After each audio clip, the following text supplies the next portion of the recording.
truth. It is a truth universally acknowledged. It is a truth universally acknowledged that a single man. That a single man in possession of a good fortune. That a single man in possession of a good fortune must be in want. Must be in want. Must be in want. Of a wife.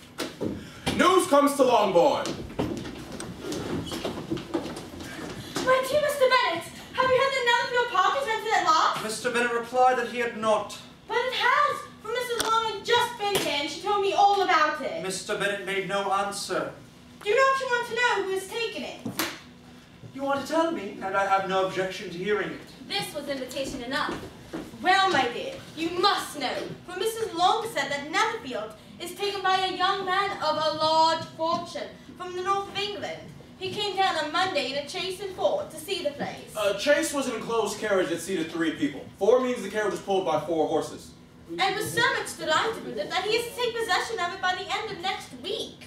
What is his name? His name is Bingley. Is he married or single? Is he married or single? Is he married or single? Oh, single, my dear, to be sure. A single man of a large fortune. 4,000 or 5,000 a year. The equivalent today of about $250,000 to $300,000 a year.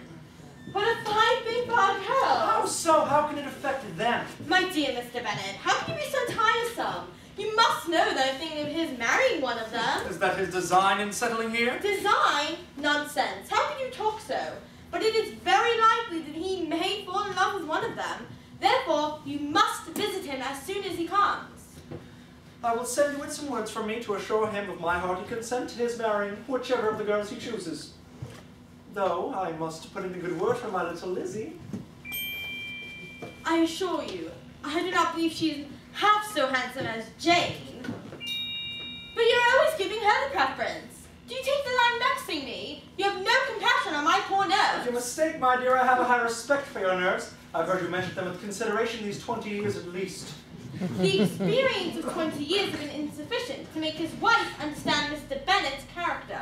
The business of her life was to get her daughters married. In reality, Mr. Bennet had always intended to visit Mr. Bingley, though to the last always assuring his wife he would not go.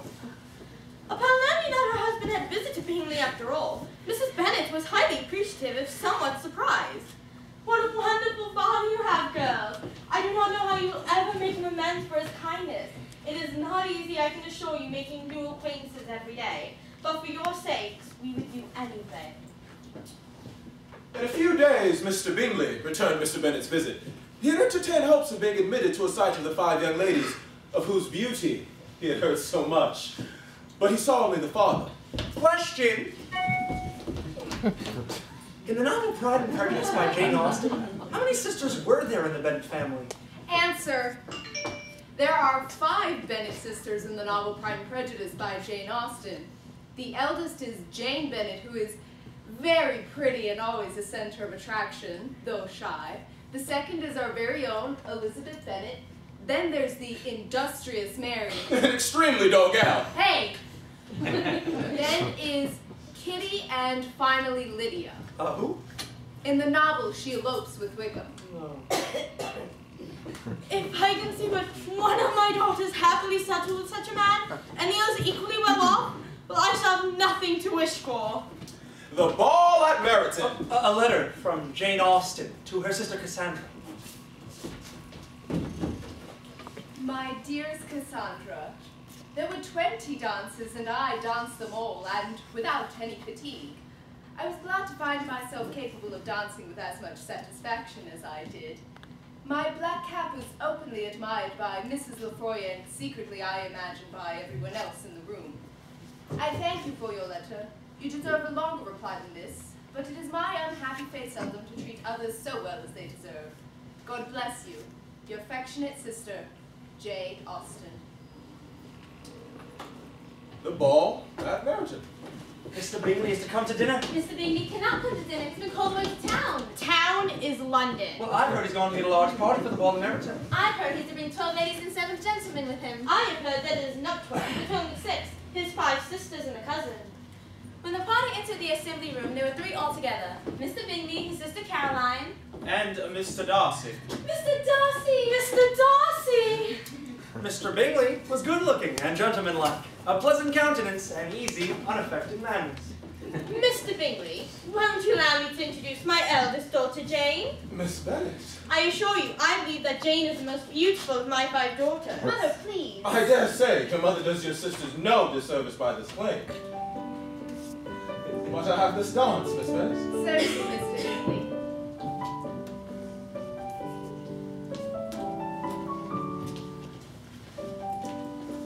Mr. Bingley's friend, Mr. Darcy. Mr. Darcy! Mr. Darcy! Mr. Fitzwilliam Darcy is a fictional character, and one of 2 protagonists in Jane Austen's novel, Pride and Prejudice. He's the archetype for the aloof romantic hero. Tasteful attire for those who dream of finding their own, Darcy. T-shirt is 50. Sweatshirt is 100% cotton. Imported sizes medium to extra large. His friend Mr. Darcy drew the attention of the room by his fine, tall person, handsome features, and the report was in general circulation within 5 minutes of his having 10,000 a year. More than $500,000 a year by today's standards. He might have been among the richest 100 men in England. He was looked at with great admiration for about half the evening, till his manners turned the tide of his popularity, and Mr. Darcy was discovered to be the proudest, most disagreeable man in the world. Movie quotes from Pride and Prejudice, 1940. Of all the arrogant, detestable snobs. Movie quotes from Pride and Prejudice, 1995 miniseries. With Colin Firth. Well, have you ever met such a proud, disagreeable man? Movie quotes from Pride and Prejudice, 2005. He looks miserable, poor soul. Calm down, Darcy. I hate to see you standing about by yourself in this manner. You'd much better dance. I certainly shall not. You know I detested Bingley unless I'm particularly acquainted with my partner. Your sisters are engaged, and there's not another woman in the room who would not be a punishment for me to dance with. Elizabeth was sitting nearby and overheard their conversation. Upon my word, I never met with so many pleasant girls as I have this evening. You have been dancing with the only handsome girl in the room. He said, looking at Jane. Oh, she's the most beautiful creature I've ever beheld.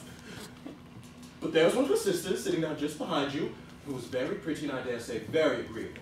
Do let me ask my partner to introduce you. Which do you mean? Why, the next eldest, Miss Elizabeth Bennet. He looked for a moment at Elizabeth. When she caught his eye, he withdrew his gaze. She is tolerable, but not handsome enough to tempt me. You'd much better return to your partner and her smiles, for you're wasting your time. Mr. Bingley followed his advice with pleasure. Another letter from Jane Austen to her sister.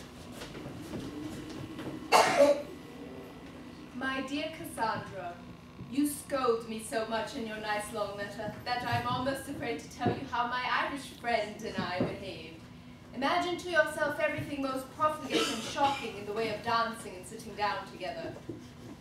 Mr. Tom Lefroy's birthday was yesterday. He is a gentlemanlike, pleasant young man, I can assure you. I can expose myself, however, only once more, as he leaves the country soon after next Friday. Yours ever, J.A. Question. Who was Tom Lefroy? And was Jane Austen really in love with him? Answer.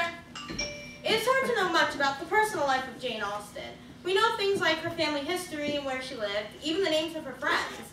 But after she died, her sister Cassandra burned all of her personal papers, which probably would have led us to answers to many of our questions. How far the flirtation between her and Tom went will forever be open-ended, but I think she would have wanted it that way. 3 conversations after the ball. Conversation 1, Mr. and Mrs. Bennet.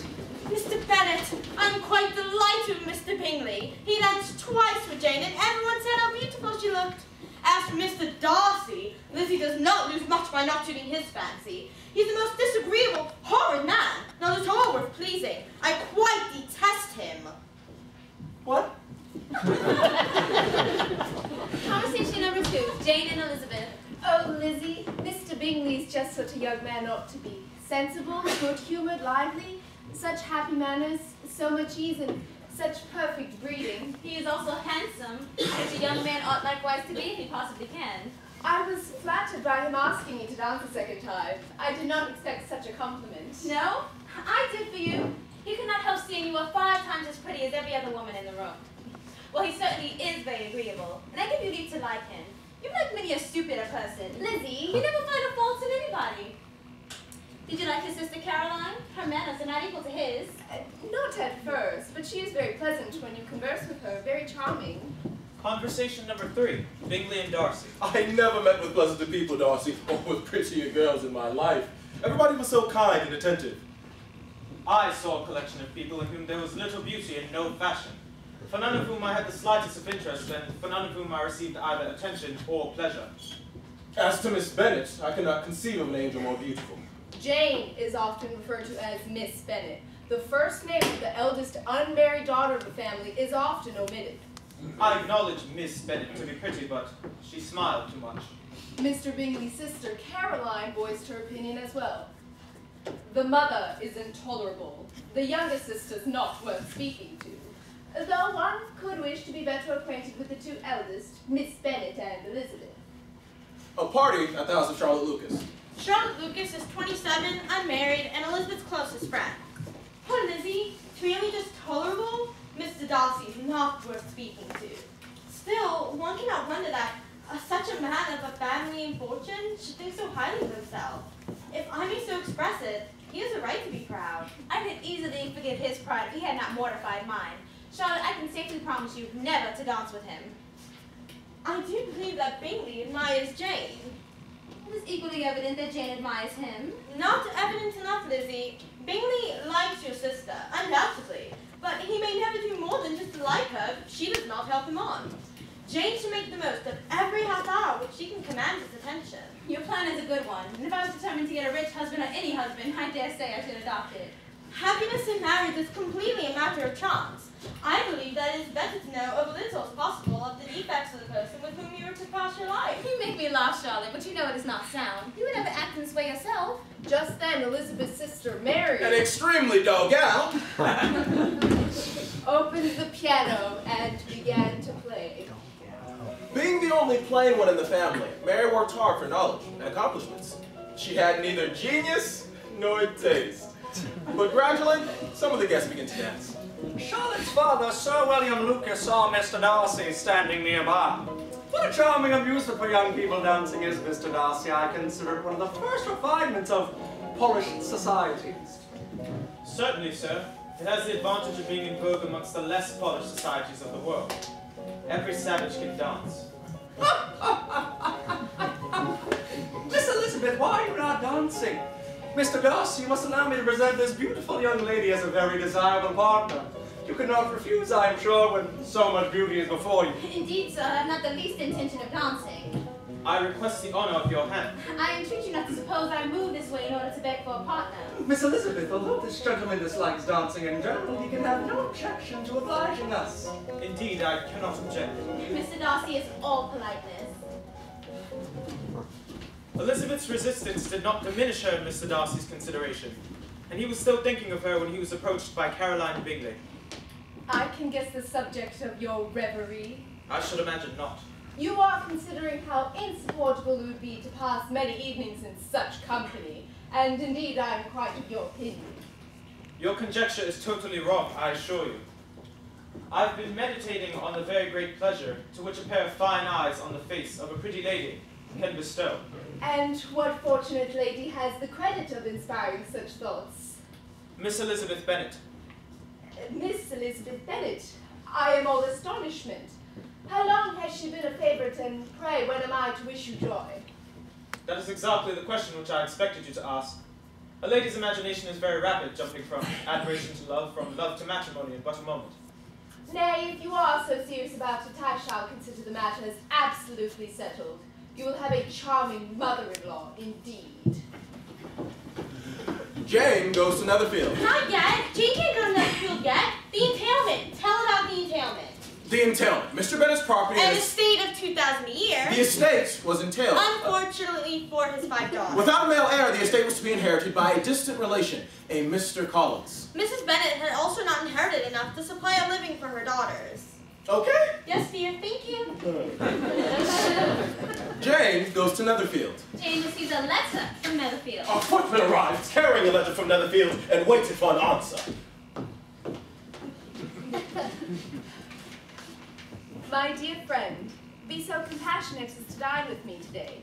Come as soon as you can on the receipt of this. My brother's to dine out.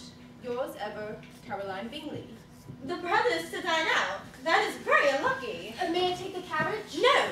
You better go by horse, for it seems likely to rain, and then you'll be forced to stay the night. But I'd rather go in the coach. Now off you go by horse. I have no doubt about the poor weather. Her hopes were answered. Jane had not been gone long before it began to rain. Hard. The next morning, the following note came from Netherfield for Elizabeth. The next morning, a footman brought the following note for Elizabeth. My dearest Lizzie, I find myself very unwell this morning, which I suppose is from my getting wet through yesterday. My kind friends will not hear of my returning home till I am better. Do not be alarmed, excepting a sore throat and headache. There's not much else the matter with me. Yours, and etc., Jane. Well, that was a very lucky idea of mine indeed. She'll be taken good care of. As long as she stays there, it'll all be very well. I will go to her. Sadly, the carriage is being repaired. Then I will walk. It's only 3 miles. I should be back by dinner. How can you think such a silly thing? In all this dirt, you will not be fit to be seen when you get there. I shall be very fit to see Jane, which is all I want. Elizabeth arrived at the house with weary ankles, dirty stockings, and a face glowing with the warmth of exercise. That she should have walked 3 miles by herself in such dirty weather was almost incredible to Caroline Bingley. The doctor came and said that Jane had caught a violent cold and advised a return to her bed.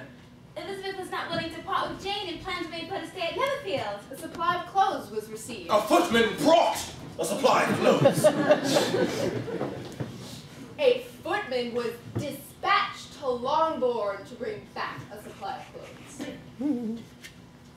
Whatever. Another letter from Jane Austen to her sister.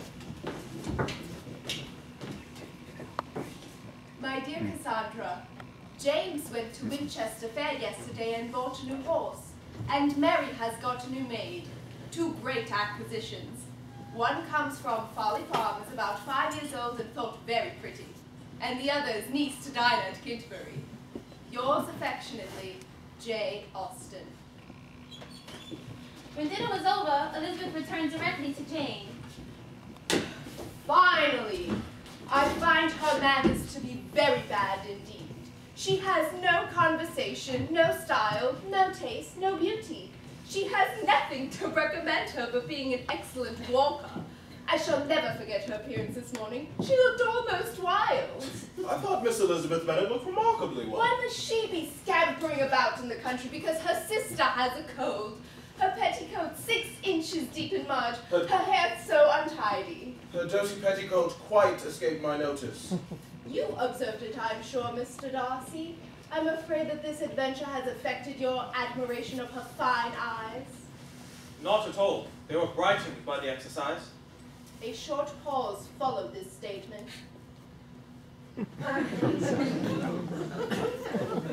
Jane Bennet is a very sweet girl, but with such a father and mother and such low connections, I'm afraid there's no chance of her marrying well at all. Their family does not make either of them one jot less agreeable. But it must lessen their chance of marrying any men of consideration. Question. Did Caroline Bingley love Mr. Darcy? Answer, no. But I think she loved what he could offer her. Status, wealth, security, influence, and importance. And that was enough to constitute love back in 19th century England. Thank you. Now there is a scene in which Mrs. Bennet visits Netherfield. She is inappropriate and vulgar, saying things like, I do not see how London has any great advantage over the country, except for the shops and the public places. and, As to not meeting many people in this neighborhood, I have found few neighborhoods larger.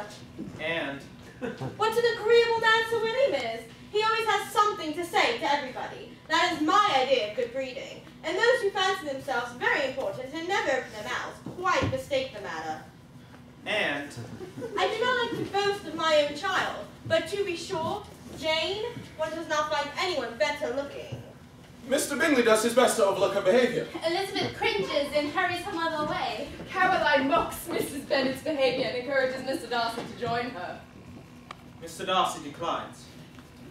The next evening at Netherfield, Mr. Darcy is writing his sister a letter in the drawing room.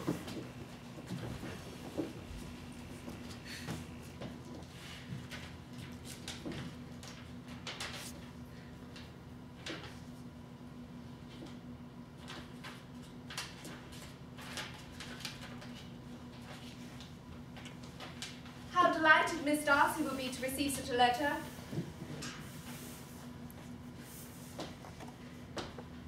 You write uncommonly fast. You are mistaken. I write rather slowly. Pray tell your sister I long to see her. I have already done so once by your request. Do you always write such charming long letters, Mr. Darcy? They are generally long, but whether or not always charming is not for me to determine. But you write with such ease. He does not write with ease, Caroline. He studies too much for words of 4 syllables, do you not, Darcy? My style of writing is different than yours. My ideas flow so rapidly I have not time to express them. My letters sometimes convey no ideas at all to my correspondents. Your humility, Mr. Bingley, must disarm reproof. Nothing is more deceitful than the appearance of humility. It is often only carelessness of opinion or an indirect boast. Bingley, you are proud of your defects in writing. Perhaps we might be treated to some music. Miss Bingley happily obliged and moved with alacrity to the pianoforte.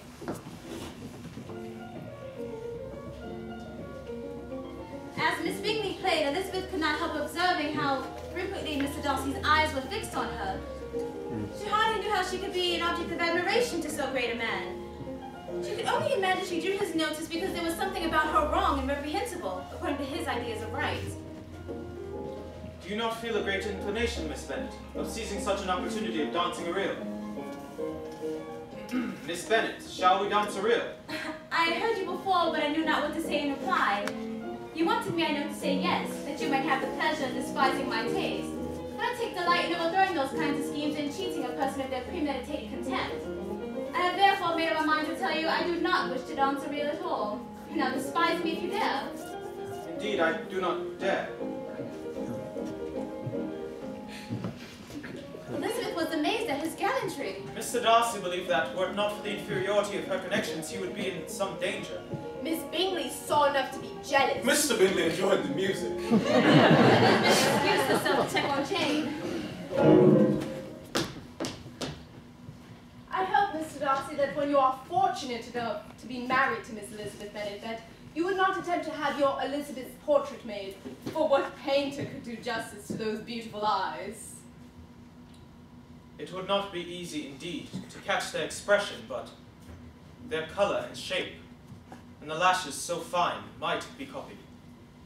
And with that, the evening came to an end. The next evening, Elizabeth was pleased to report that Jane was beginning to feel much better. How delightful it will be to have her among us again.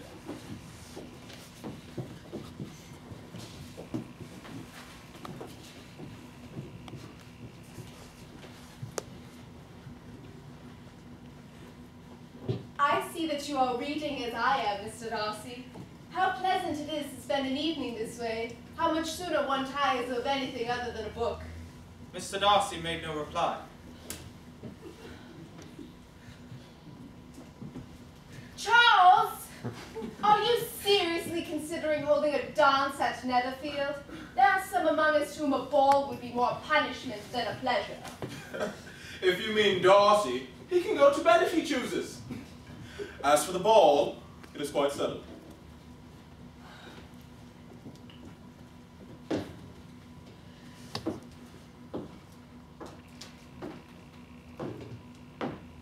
Miss Bingley got up and walked around the room. Mr. Darcy continued to read.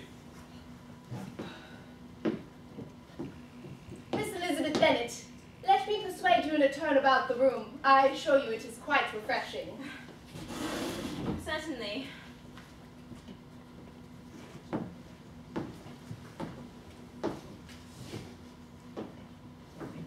I see we have your attention now, Mr. Darcy. Won't you join our party? I can imagine but 2 motives for you walking up and down the room together, and my joining you would interfere with either. Oh, what can he mean? Miss Bennet, can you understand him? Not at all. But depend on it, he needs to be severe, and our surest way of disappointing him is to ask him nothing. Mr. Darcy, I require an explanation. Either the 2 of you have secret affairs to discuss, or you are conscious that your figures appear to the greatest advantage in walking. If the first, I shall be in your way. If the second, I could admire you much better from here. Oh, shocking. How should we punish him for such a speech? There is nothing so easy. Merely laugh at him. Mr. Darcy is not to be laughed at. Mr. Darcy's not to be laughed at. That would be a great loss to me to have many such acquaintances. I dearly love a laugh. Miss Bingley has given me too much credit. The wisest and best may be rendered ridiculous by the person whose first object in life is a joke. Follies and inconsistencies do divert me, I admit, and I laugh at them whenever I can. But these, I suppose, are precisely what you are without. Perhaps that is not true for anybody, but it has been the study of my life to avoid those weaknesses which may expose one to ridicule. Such as vanity and pride? Vanity is a weakness indeed, but pride. Where there is real superiority of mind, pride will always be under good regulation. Your examination of Mr. Darcy's over, I presume, and pray, what was the result? I am perfectly convinced that Mr. Darcy has no defect. He admits it himself. No, I have faults enough, but they are not, I hope, of understanding. My temper is too unyielding, at least for the convenience of the world. I cannot forget the follies and vices of others, nor their offences against myself. My good opinion once lost is lost forever. That is a failing indeed. You've chosen your fault well. I really cannot laugh at it. You're safe from me.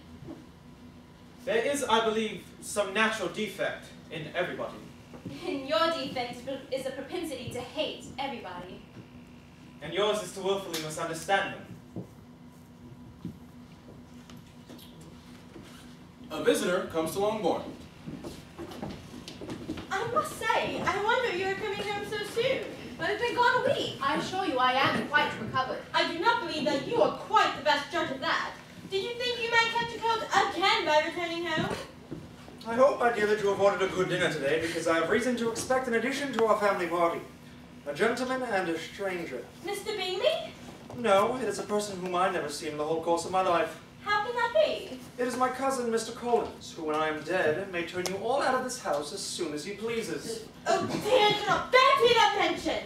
Pray do not talk of that odious man. I assure you that if I had been your father, I would have done something long ago about this. Her mother, father had no choice in the matter. We've explained this before. There's an entailment.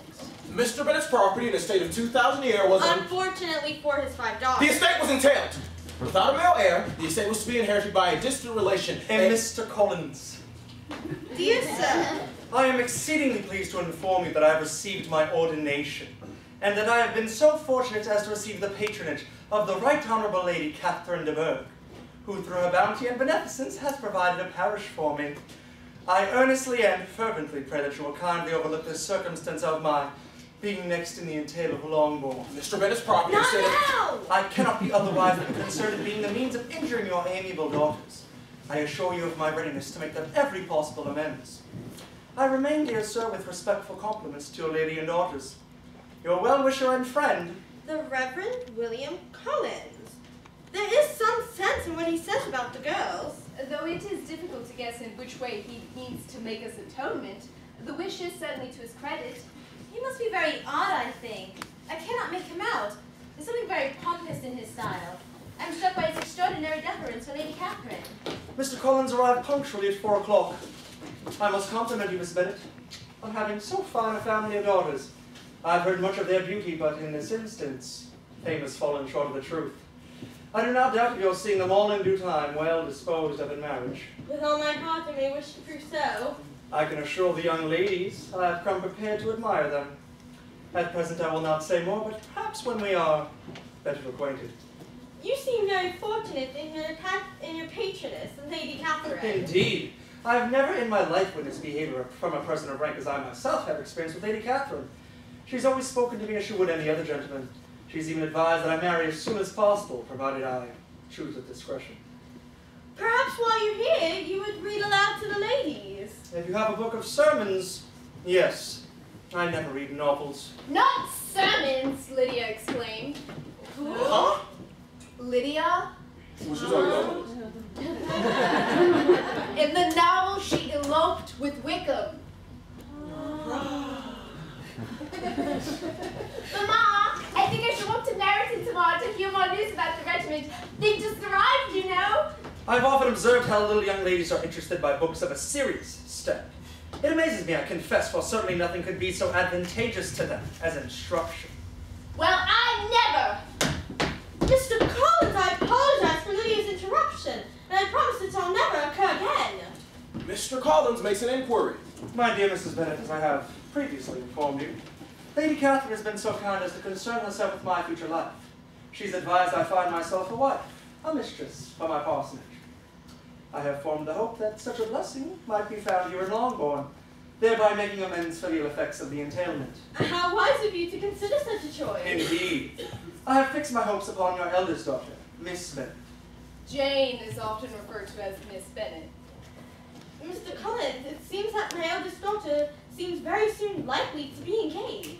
As for my younger daughters, I do not know of any circumstance which would prevent them of accepting an offer of marriage from someone as well provided as yourself. Would that include your next eldest? The second sister is our own, Elizabeth Bennet. For Elizabeth seems next, in both birth and beauty. Mrs. Bennet treasured up the hint, and trusted that she might soon have two daughters married, and the man whom she could not speak of the day before was now high on her good graces.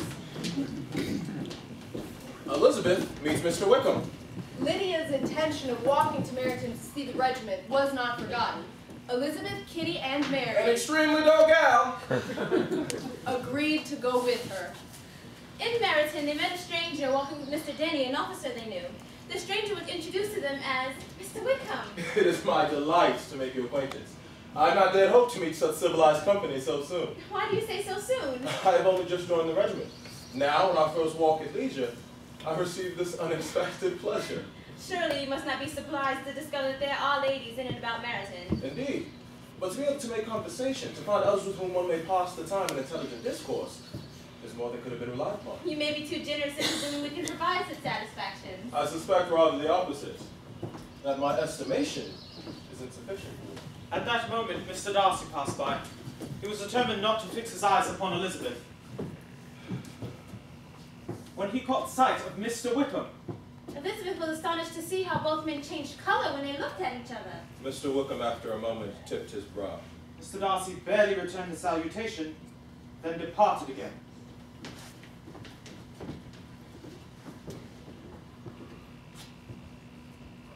Might I inquire how long Mr. Darcy has been staying in Netherfield? His visit to Mr. Bingley has been perhaps 6 weeks. I should inform you. I've been connected with Mr. Darcy's family from his infancy. Indeed. Yes, you may well be surprised, Miss Bennet, after seeing the very cold manner of our greeting. Are you much acquainted with Mr. Darcy? As much as I ever wish to be. I find him very disagreeable. What did you join the regiment here? A military life is not what I was intended for.